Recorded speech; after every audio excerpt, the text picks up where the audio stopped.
keluar rumah dia berusaha mencari rezekinya Allah, wa yatlubuhu, dan dia mencari rezekinya Allah kama amarahu Allah azza wajal, sebagaimana yang Allah perintahkan. Jadi Allah perintahkan cari rezeki itu. Mana dalilnya? Surah Al-Mulk ayat yang ke-15. Waladzalulan famshu fi manakibiha.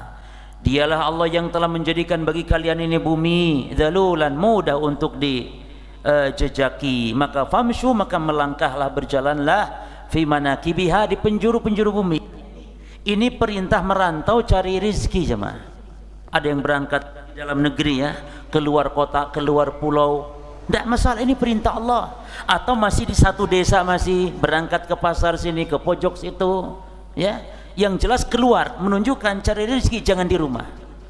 Walaupun sudah musim online jemaah, orang tidur jemaah, klik klik klik, transfer 2 juta, tiduran tok zaman sekarang.